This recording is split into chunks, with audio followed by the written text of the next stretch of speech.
Hey, good afternoon, everyone. This is Tom Allen over here at RIA Advisors. I am the senior benefits consultant here, and part of my job is to talk about all things benefits for our clients and our prospects. And I have the distinct privilege of interviewing Mr. Tom Pohlan from Retirement Plan Consultants this afternoon. I work with Tom side by side on some specific retirement plans, and we thought a very pertinent topic for today would be talking about retirement plans in general for small business owners and what the tax deduction ladder looks like for those individuals. So for me, I'm always coming from a place of how do we create the best solution for you in terms of retirement plan outcomes, and then I bring in a specialist like Tom to kind of get into the dirty work. So I'm going to be here tossing Tom some softballs throughout the hour, but he's going to kind of dig into a very practical example of taking a small business owner through how we like to think and consult around retirement plans. So without further ado, I'd like to introduce Mr. Tom Pohlan, the Regional Director of Retirement Plan Consultants. Retirement Plan Consultants currently manages 2,800 retirement plans, over 40,000 participants, and $3.9 billion in assets. So just a quick plug for Retirement Plan Consultants. But Tom, welcome to the show, buddy. Thanks a lot for having me, Tom. Appreciate it.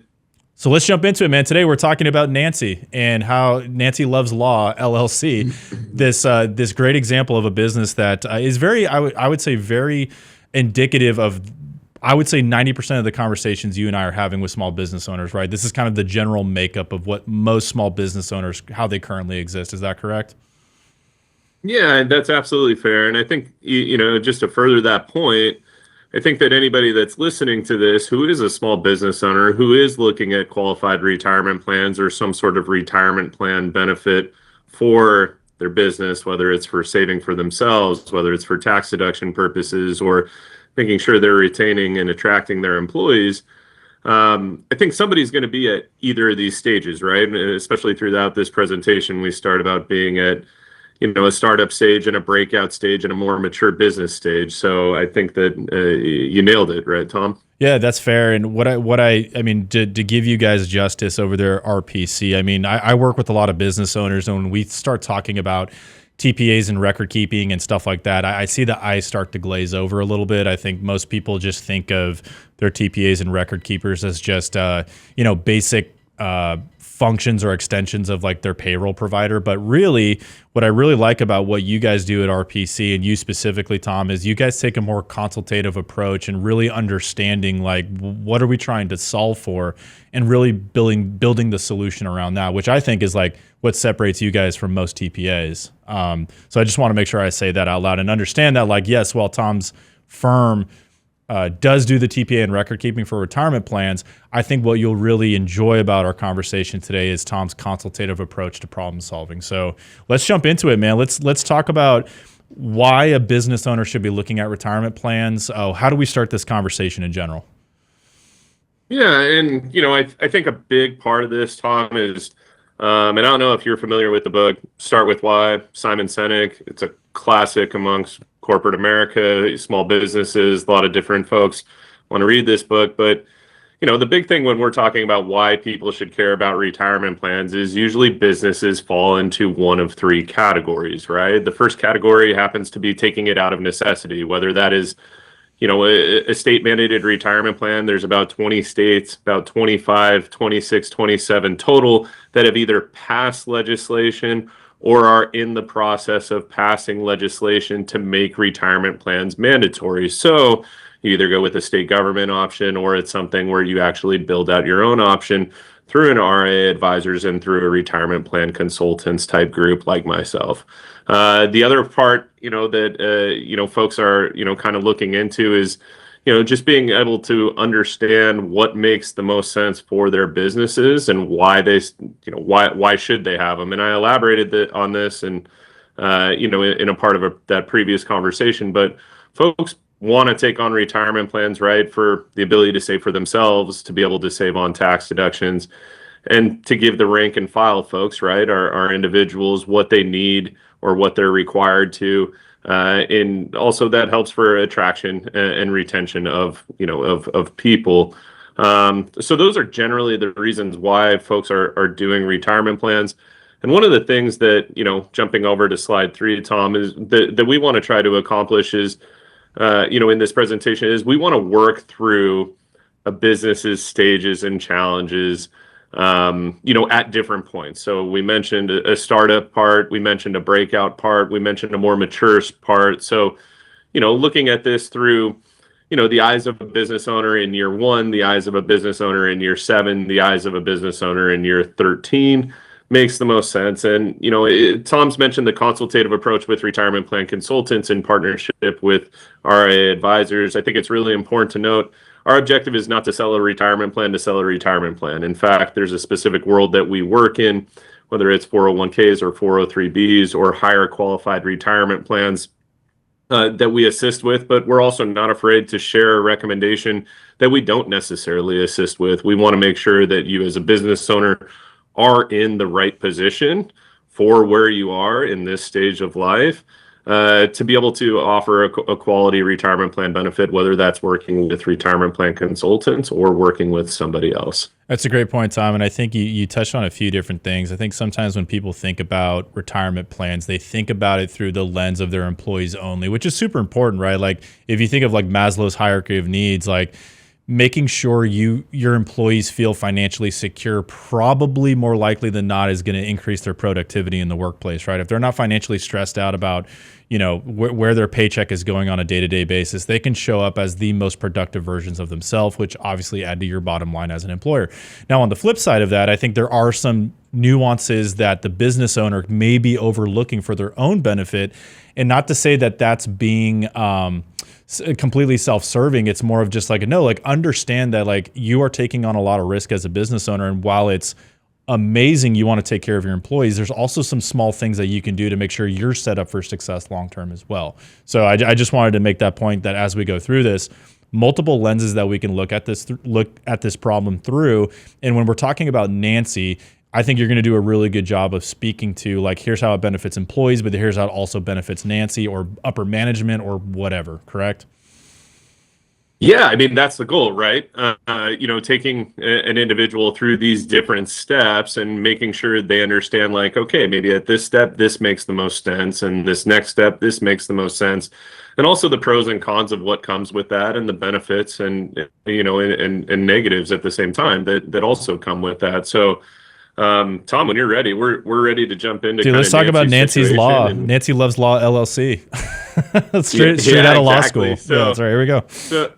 So yeah, this presentation was created by me. Gosh, this was 5 years ago or so. With really the thought that business owners themselves, the retirement plan benefit for a business is such a huge thing to unpack. And with business owners wearing 17, 18 different hats, right? Whether it's, hiring, whether it's overhead, whether it's revenues, whether it's costs, whether it's businesses changing, right? Like the idea is that taking on a retirement plan and sitting there and trying to digest it all and get an understanding of all these things is going to eat up at time. And when you have all those different hats that you're wearing, that gets awfully difficult, right? So the idea behind this presentation is both for business owners as well as wealth advisors themselves to help their business owner clientele be able to kind of unpack some of these options. So diving into Nancy Loves Law, let's just give a brief overview of who Nancy is, right? So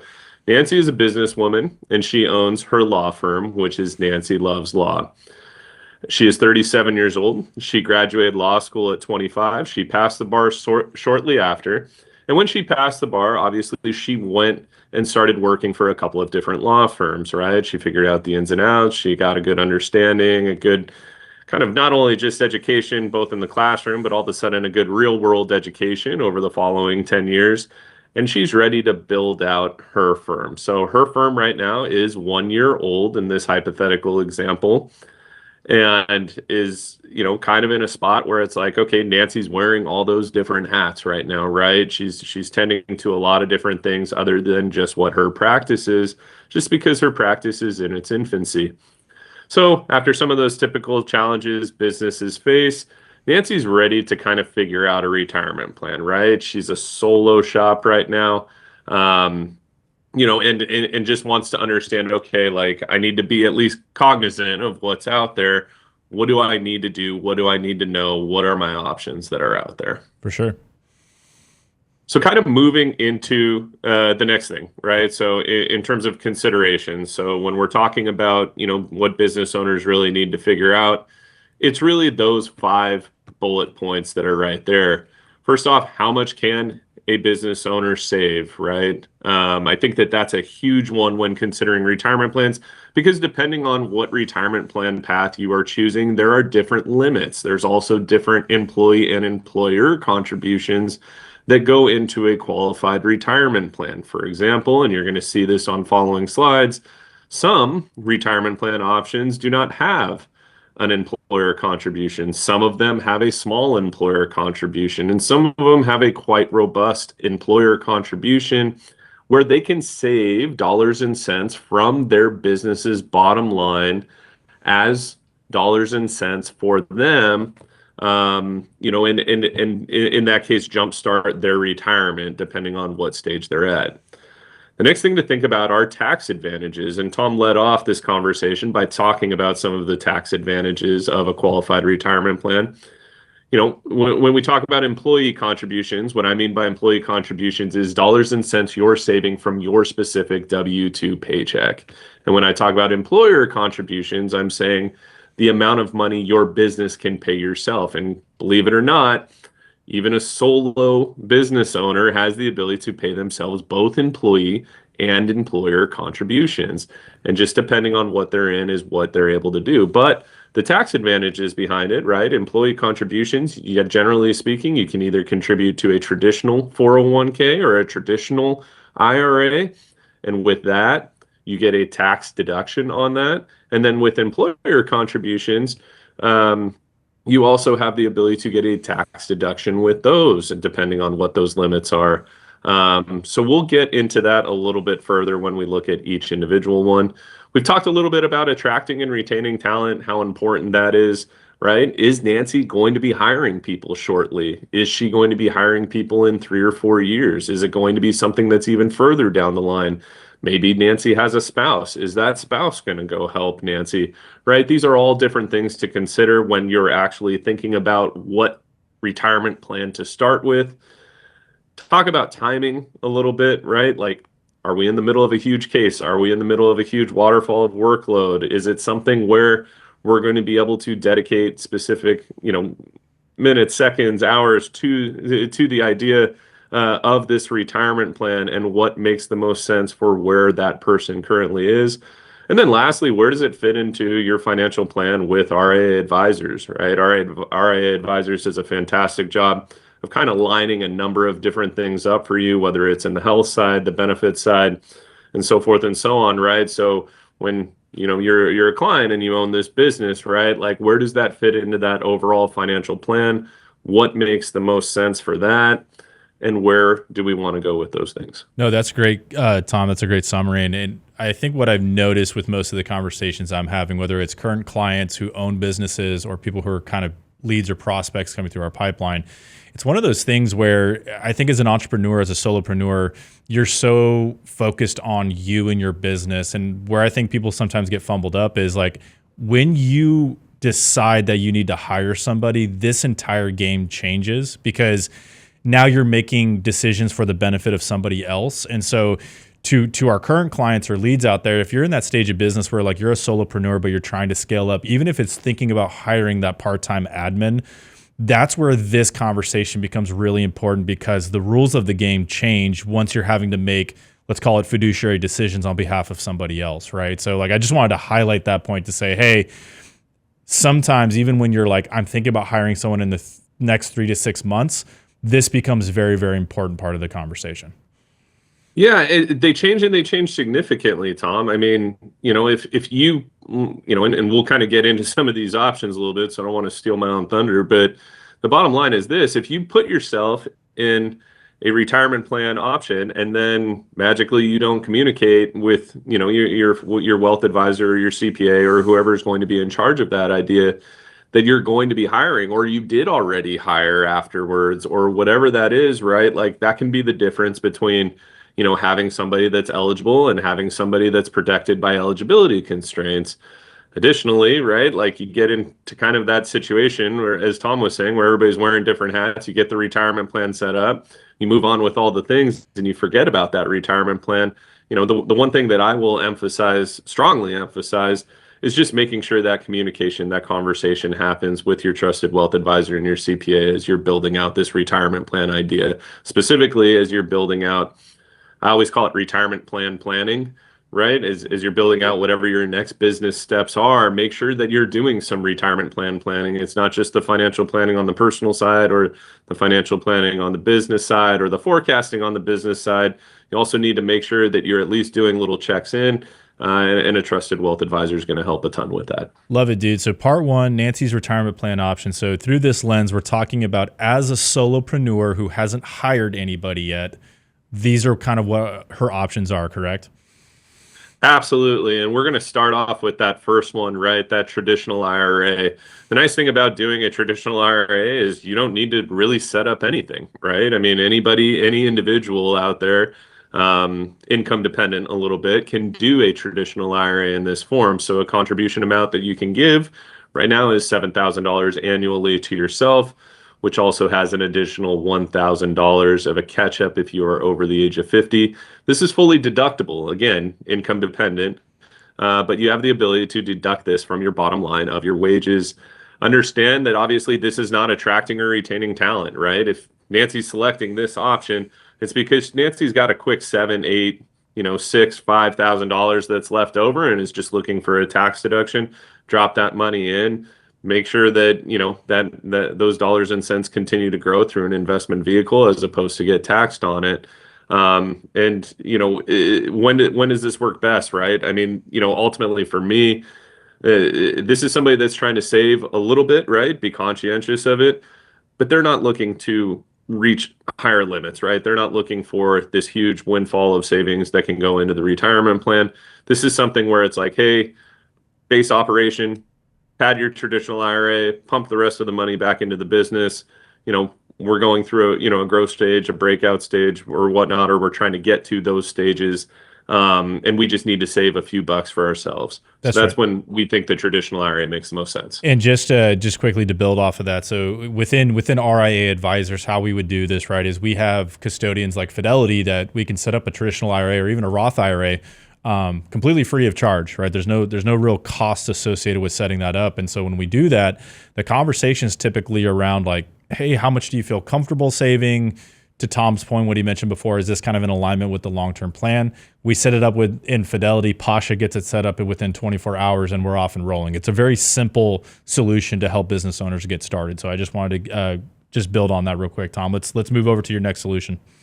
Yeah, absolutely. So the next solution would be like a solo 401k with profit sharing, right? So in terms of contribution amount, total amount in the year of 2025 is $70,000, and that's $23,500 for an employee contribution, an additional $46,500 for an employer contribution. There's some other limits on catch-up contributions. Specifically, if you are age 50 and older, you can contribute an additional $7,500. It's actually age 50 to 59 and then 64 and older. There's this nice little legislative act called Secure 2.0 that has a little bit of a cutout between the ages of 60 and 63, where every one of those individuals can contribute an additional $3,750 for themselves in employee contributions. So quite high savings limits, right? I mean, anywhere between $70,000 and effectively $82,000, right? $82,000 in terms of employee and employer contributions. Now, understand that these contributions can be fully deductible as well, right? In terms of employee contributions, you can contribute to a pre-tax 401k. But a really nice thing also is you have the ability, if you have a document that supports this, to contribute to a Roth 401k. So for instance, if you want to pay the taxes on some of your dollars and cents, you can do that. If you don't want to do that, you don't have to do that. You have the ability to choose either or. On the employee contribution side, on the employer contribution side, that needs to be a tax deductible contribution that's sent to you. Really nice part about this, easily convertible to a standard 401k plan as employees are added. In fact, the way that retirement plan consultants builds out their retirement plan is we use a prototype document that allows for that smooth transfer. So if it is something where Nancy's like, okay, I'm looking at hiring somebody within a year, within 2 years, and I know that I live in a world where the environment's extremely competitive for talent, maybe even an area that's offering these type of benefits already, no matter what, hey, maybe this makes a lot of sense because I need to be able to support whoever I'm going to bring on staff, regardless of what their occupation is at Nancy Loves Law. A nice additional part is in a solo 401k, you also have the ability to contribute to a spouse. So, like, let's just say Nancy wants to hire her husband, Randy. Nancy has the ability to do that, paid Randy just a solid fee for just different administrative purposes or support that Randy's giving to the firm. Not anything probably outrageous or whatnot, but maybe Randy does some things around the office or supports the firm in other ways, and you can justify a reasonable salary. Well, then you have the ability to make employee contributions for Randy too inside a solo 401k. A solo 401k can be used for single people, can also be used for husband and wife or spouse and spouse. And also you have the ability to use a solo 401k in partnerships with no individual employees as well. So there's a lot of different options with here. When does this work best with Nancy, right? If she's looking to save higher limits, she's also trying to add some employees, and she doesn't mind some of the administrative paperwork that comes with that and the testing that comes with that. These are the times we generally see solo 401ks with profit sharing work well for that individual. That's awesome, Tom. And just to build on that too, like, in our world, Fidelities and Schwab's of the world, they do offer solo 401k solutions at a pretty low cost. But to Tom's point, if you know that you're going to be scaling up in adding W-2 employees within the next 1 to 2 years, sometimes it makes sense to go to an actual provider, even if it's still a solo K. It's easy to convert that into a full-fledged 401k when you do hire that first W-2 employee. The only other thing, the caveat I wanted to add to this was sometimes we get solopreneurs who are trying to do like a supercharged Roth like IRA Roth 401k type contributions, where you need that after-tax feature with Roth conversion, which most custodians like Fidelity, Schwab, they can't support those types of things. If that's the goal, that's when I would also introduce someone like Tom to say, hey, they need a document that can allow for that kind of stuff. So I just wanted to also mention that as well.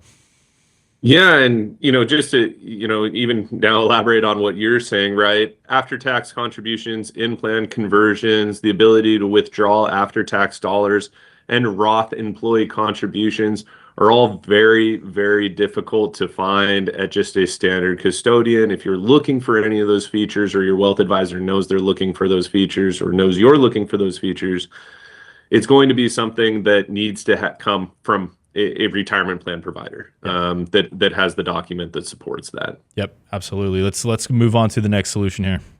Yeah, next solution is a SEP IRA. So the contribution amount is $70,000 or 20 to 25% of an employee's earnings with an income limit of $350,000. So let's kind of dig into that a little bit, right? Because that's a bit of a word salad. $70,000. This is only an employer contribution. It's very important to note that, right? So with the solo 401k, if I have $100,000, let's just say, and I'm 39 years old, I have the ability to put away employee contributions up to $23,500, and then employer contributions that are 20 to 25% of my wages of my $100,000. Within a SEP IRA, you only have the ability to put away 20 to 25% of an employee's earnings in the form of an employer contribution. So those are the stark differences, right? You have the ability to deduct these contributions to that 20, 25% of income. Some things to consider, expansion considerations, right? Within a SEP IRA, it's really, really important to note that whatever percentage you give yourself, you're going to also need to give your rank and file employees. So in this example, if Nancy's making, let's call it $100,000, again, just using that round figure, and she wants to give herself 20% employer contributions, she's going to give herself $20,000. Now, if she hires, let's call the gal Stacy, and Stacy makes $50,000, and Nancy still wants to give herself 20%, she's now going to need to also give Stacy 20% of an employer contribution. So in this case, $10,000, right? Within the solo 401k, there's a little bit more flexibility. Within the SEP IRA, it's very standardized. What's really, really nice about a SEP IRA is it really is plug and play. It's something that you can start in about 5, 10 minutes, 15 minutes at one of those places that Tommy was mentioning, a Fidelity, a Schwab, a Vanguard, a Pershing. I'm sure I'm missing a couple. But the idea is that, like, from an administrative standpoint, and when this works best for Nancy, if Nancy's wearing all those hats, she knows she's not going to hire anybody just right off the bat.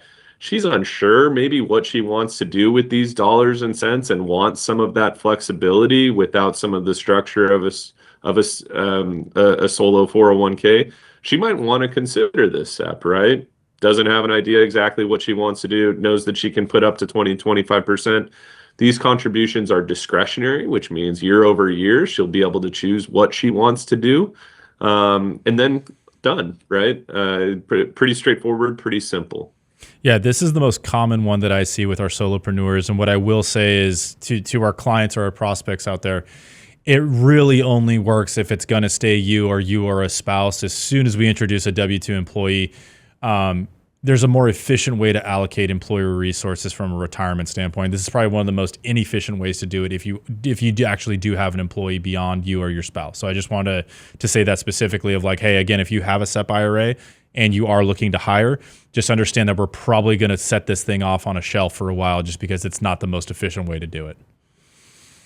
Yeah, and I mean, Tom, you've heard stories from me about some of the folks that we see who come to us, say they have a SEP IRA and they've have 5, 6 employees, and they've, they hired those employees all within the last 5 years, and they're still doing this SEP IRA and paying themselves 10%, paying everybody 10%.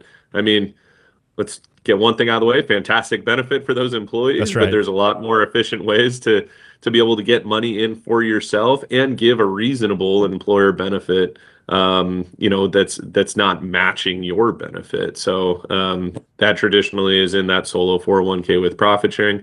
It's also a little bit in this next one, which is a simple IRA, right? In terms of contributions, you can contribute up to $16,500 of employee contributions, $20,000 for folks over the age of 50. Again, contributions are deductible. In terms of an employer contribution, right? So this is kind of like the startup of employer contribution retirement plans. Can save $16,500 of your own dollars, up to, if you're age 50 and older, up to $20,000 if you're, of your own dollars and cents.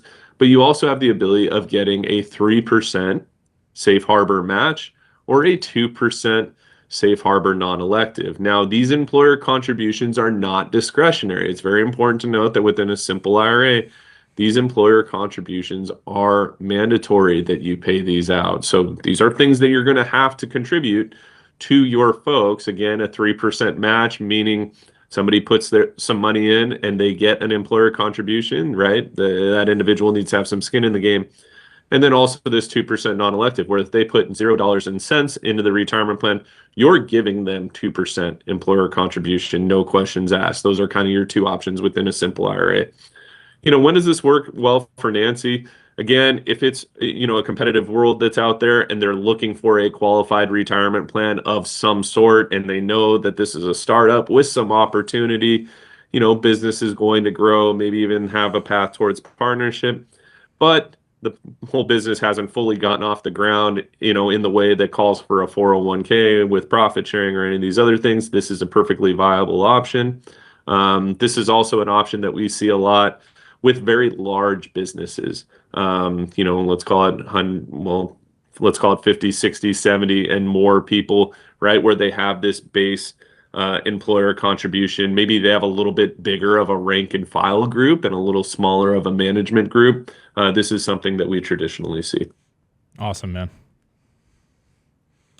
Next thing to talk about is the cash balance retirement plan. So a contribution amount, this could be calculated based on retirement age, retirement wages, expected return on investments. There's a significantly higher deduction limit, also a higher administrative cost. So within these cash balance plans, business owners, depending on their age, so let's just say folks that are 55, 60, 65 years old, have the ability to put up upwards near about $350,000 of employer contributions in this retirement plan. So if this is you, if you're listening to this presentation and you're like, man, I'm just getting killed by Uncle Sam year in and year out, and I need to save more dollars and cents for my business as opposed to just, wearing this on the chin a little bit, this is an opportunity for you to reach out to Tom and RIA Advisors and be able to understand exactly what these cash balance retirement plan offers are. I would even venture to say a lot of these things are so great that people don't quite believe that this is something that actually like you can do legally speaking. Again, it's a fantastic tool. Understand that a small amount needs to be offered to employees, much smaller percentage of pay. Again, really high employer contribution saving limits. This would work best for Nancy when her business is more in her mature stage, right? Like she's done growing. She's, kind of in a nice groove. A lot of business comes, in the form of kind of reoccurring business or so forth or so on, right? Like income and wages and expenses are all predictable, because these employer contributions must be made at least for 3 straight years in a cash balance retirement plan.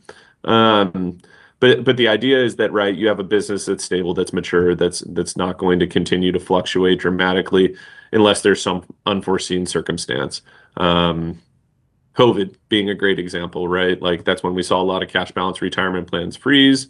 Also, a lot of new cash balance retirement plans be built out, just depending on what the industry is. So that is when it works ultimately best for Nancy. It's a great point, Tom. I actually was just on I was on a meeting right before we got on this, and we were talking about this. And he is a solopreneur radiologist, and he is contracted through the hospital. And we were talking about these maximum deductions, and I said, hey, you got to be pretty sure that you're going to be able to fund this for the next 2 to 3 years. Like there can't be inconsistent cash flows. And he said, hey, if I'm contracted through the hospital, my income is pretty predictable. But to Tom's point, you got to be pretty, like if you're in a rapid growth stage or you're still in those early stages of where your business is fluctuating in terms of revenue and cash flow, you want to be very careful about the attractiveness of doing a cash balance plan. Yes, very high tax deductions, but you never want to get into the situation where you can't fund it because it can get very, very expensive for you. So to Tom's point, if you're rapidly growing, I would put this solution on pause and wait till you get to that more mature stage,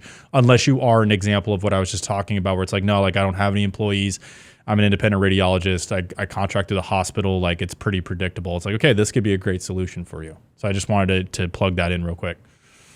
Yeah, and I mean, furthermore on that, Tom, the nice thing about cash balance retirement plans is you can easily put them on top of 401k profit sharing retirement plans.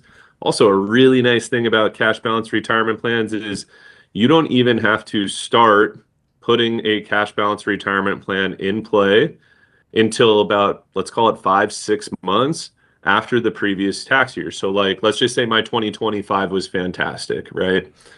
And let's just say I get to May, June of 2026, and I see that 2026 is also going to be fantastic. And I have not filed my 2025 taxes yet.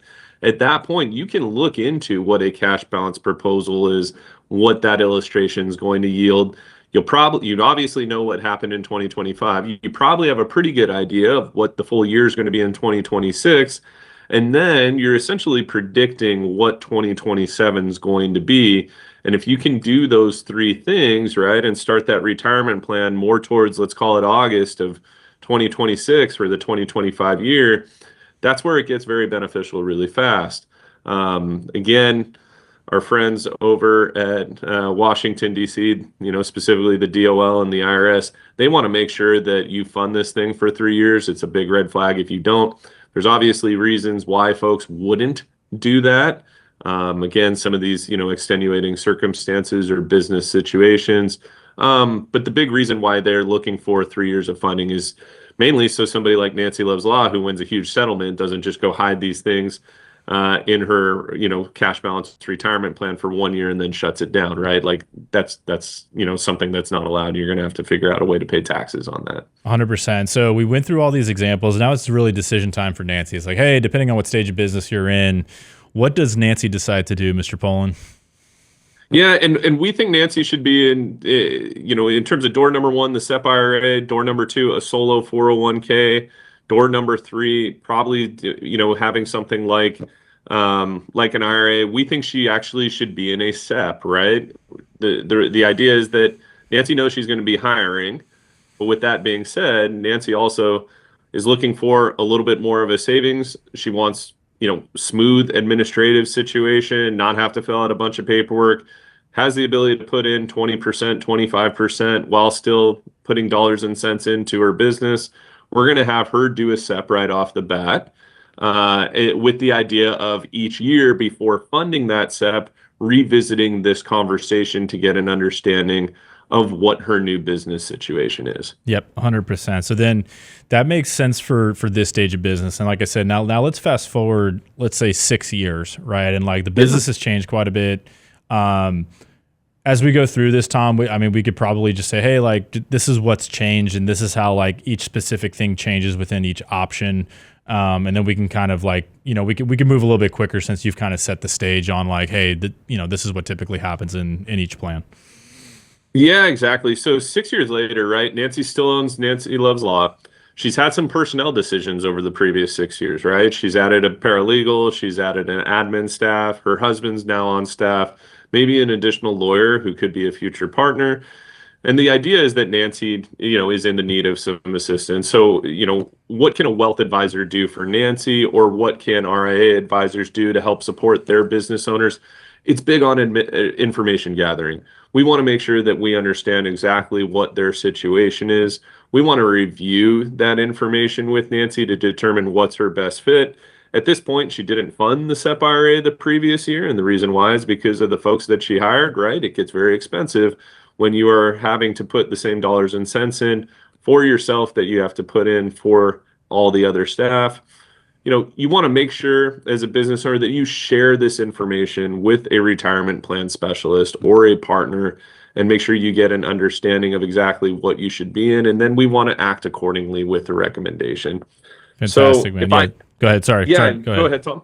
No, I was going to say, so like, obviously like it gets a little bit more complicated, but it really, to Tom's point, it's just like, if you can get us like basic census information, we could run down like a pretty quick answer for you in terms of what's going to work best for you. And that, again, like once you let us know that this is what's happening inside your business, I have a census template I send it off to the good folks at RPC, and they can usually get an illustration back to you within 48 hours in terms of like what's the most tax efficient way to fund this. And again, there's no right or wrong. There's just trade-offs. That's how we always like to frame it.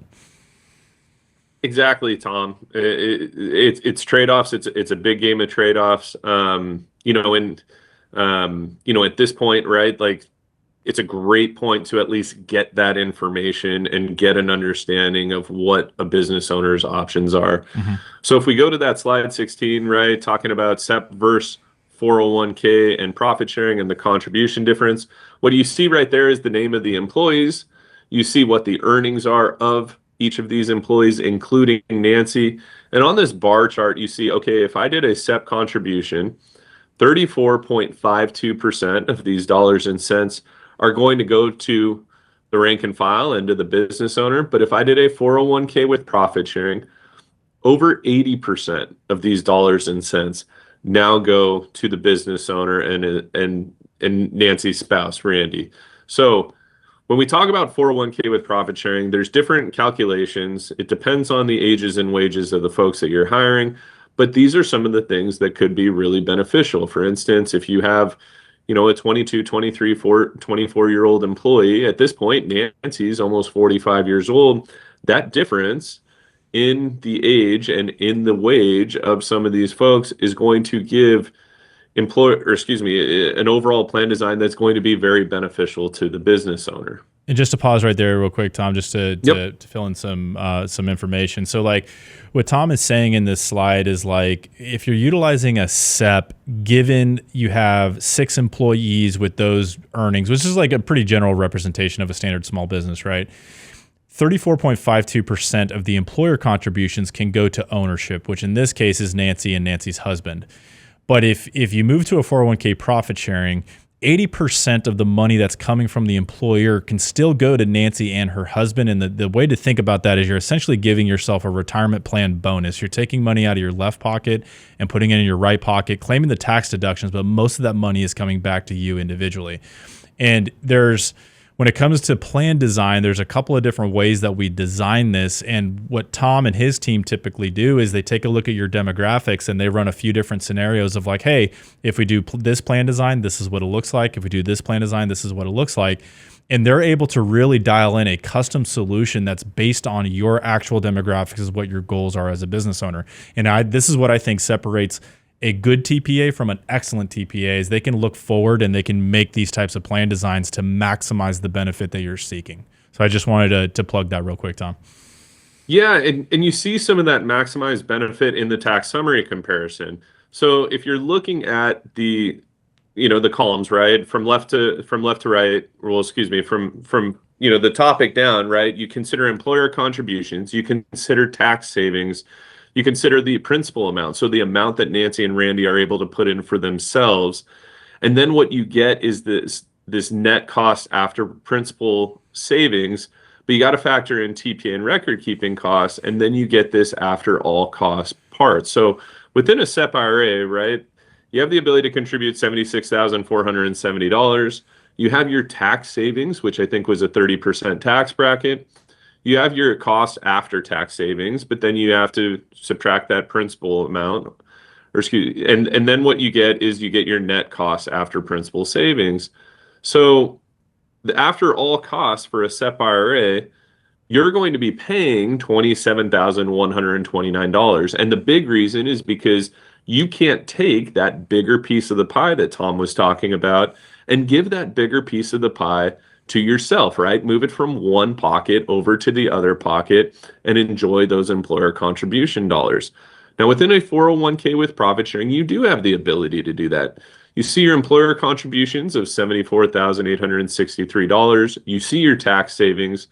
You see your cost after tax savings, but that principal amount jumps from $26,400 in a SEP IRA to $60,000 in a 401k with profit sharing. And that's due to something called new comparability profit sharing, where we put individuals in their own respective groups and emphasize them differently based on the Department of Labor and the IRS rules. So after doing that, we have a net cost after principal savings of negative $5,500. We charge a third-party administrator fee. That's what TPA means. Tom's been throwing around that TPA word. It's essentially somebody that is administering the retirement plan. So taking the census information, testing the retirement plan, filing that document on your behalf, providing participant notices, making sure any loans, hardship distributions, early withdrawals are all approved or denied based on the rules of the retirement plan. That's what a third-party administrator does. A record keeper simply takes the contributions and invests it to the investment elections that participants select. They also process those loans, hardship distributions, and early withdrawals that the TPA makes a point to allow or disallow. So after you factor in all of those costs, you have your after costs of negative $3,596. Very important to remind everybody, a negative cost is a positive, right? This essentially means that not doing a 401k with profit sharing will cost you $3,596 on an annual basis, as opposed to doing the 401k with profit sharing. That's right. The overall net benefit to the business owner is positive at the end of the day. This thing pays for itself and then some, just the way we're able to gear assets in terms of where it goes to them specifically. This is great, Tom. So now let's fast forward another 6 years. So now we're at like 12 years. Now we're getting into it, right? Like we've been in business for a long time. Business has grown, it's evolved. I mean, I think any business owner that's been in the game for over a decade kind of knows, like, yeah, when I first got started, this thing was a hot mess. And now I actually have this amazing organization that's doing well. And, as things get well and we make more money, things get a little bit more complicated. So let's go ahead and just jump into what that looks like for Nancy now. Yeah, you got it, right, Tom? You got it going. Everything's smoother. Some of the things that, I think business owners have been through the battles, whatever battles they are, depending on the industry. They probably are well equipped to handle those or have hired folks that have handled those. So what can be done for Nancy now, right? What we know is that inflows are stable and they're substantial.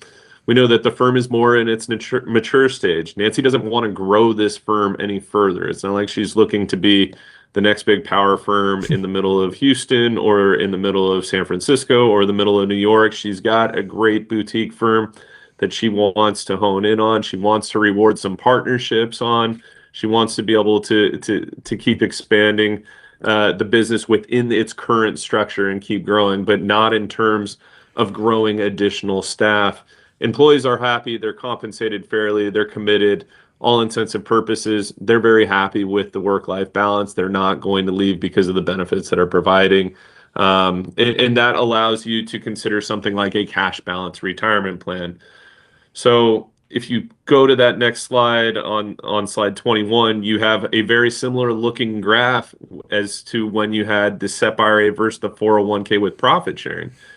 You have the wages and the individuals that we've hired on the left. You now have a bar graph for a 401k profit sharing saying that that person's going to have 70% of the total allowable employer contributions to the retirement plan. But if you did a 401k with profit sharing and cash balance, that amount shoots up to 88.7%. But that amount, the raw dollar figure that's allowed in cash balance retirement plans, is significantly more. Significantly more. And Tom, I don't know if you want to add a couple of things before going over the tax summary on that. But that's always the point that I get, right? People will go, oh, 68% versus 80%, 85%. That's nice, but where's the cost? Where is it? Well, when you're talking about employer contributions of $125,000 versus $425,000, it's fairly significant. Yeah, the only thing I wanted to add was obviously we're looking at this through the lens of the economics of it, saying like, hey, look, higher tax deductions, thing pays for itself. Most of the contributions are going towards the business owner. The only thing I'd like to add is at this stage of business, you typically also have key employees that are taking over key ownership of key aspects of your business. And what I mean by that is just like, as you remove yourself as the business owner to focus more on working on the business, you have some key people in the organization that are managing the day-to-day, right? Like they're in the trenches still taking care of like what needs to go on in order for this business to function. And most people will think about things like compensation in terms of cash a certain way, in terms of incentivizing behavior to say, hey, like my key people, they're going to get paid a little bit more. You can see here, Regina makes 80, Madison makes 200,000, Jim makes 200,000. These are probably like junior partners, maybe like senior associates, something like that.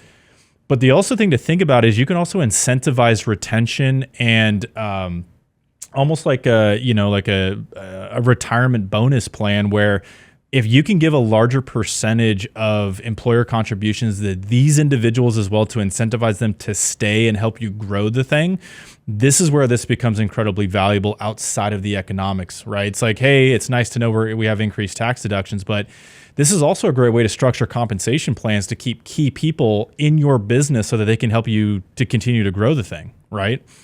Things like golden handcuffs, like people kind of know those terms. That's not what this is, but like it's a similar vein. Does that make sense, Tom? Am I saying that right? No, yeah, you nailed it. Absolutely. It's definitely absolutely all of those things. So let's jump into like the actual, like I know you briefly touched over this, but on that tax summary comparison, right? Like, I mean, just quickly go over the dollars because it's a pretty large number there in the far right. So we've already done the topic, right? So the topic's going to stay the same. 401k with profit sharing, the most we can get into employer contributions where we're maximizing the business or maximizing the tax deductions and giving the rank and file what we absolutely have to is $124,420. You have your tax savings right there. You have your cost after tax savings. Principal amount significant, right? $87,000. You keep dropping down and your after all costs is $2,200.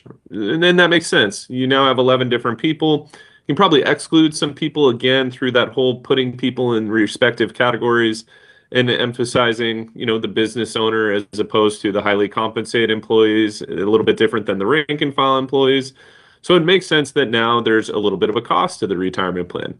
But that's when you have the ability to graduate to that 401k with profit sharing and cash balance retirement plan. Employer contributions go up almost $300,000, $124,000 to $427,000. You have a tax savings on that of $128,000. You have a principal amount, and this is the big part. Your principal savings on this retirement plan now, right? Nancy started as a 37-year-old. We are 12 years later. Nancy's essentially 50. Mm-hmm. You have the ability to save $379,000 between what she pays herself and what she pays Randy in terms of emphasis. So now you have a net cost after principal savings. You factor in third-party administrator and record-keeping costs, as I mentioned before. Those are going to be higher dollar figures, right? The amount of testing, the calculations on ages and wages is dramatically different using a cash balance retirement plan to a profit-sharing retirement plan, and therefore takes more time and therefore takes more expertise. So you have a higher third-party administrator cost, but this is the big number, that after-all cost number right there, going from a cost of $2,200 in a 401k with profit sharing to a cost of negative $70,000 is something where if you have the runway, if you have the ability to do this and do this for 3 years or more, this makes a lot of sense. Being able to put that much money away from you, defer taxes to another time, and have a negative all-in cost of negative $70,000 is huge. So, Tom, I don't know if you want to elaborate on anything on that. No, man, you nailed it. And just real briefly, we have this appendix section where we actually go through plan design. So when we actually get into the nitty gritty, like we send a census over to the TPA and they start putting together these presentations, and then we typically jump on a joint call where myself and Tom and you as the business owner will go through these, and we'll actually show you in hard numbers, like this is why we designed it this way. This is what the cost benefit of making this decision is. And just so you're not building your business or this plan on hope, it's actually based on math and numbers and data, right? And again, this is all going to be driven by your demographics, ages, wages, things like that. That's what's going to drive it. So not all businesses are made the same.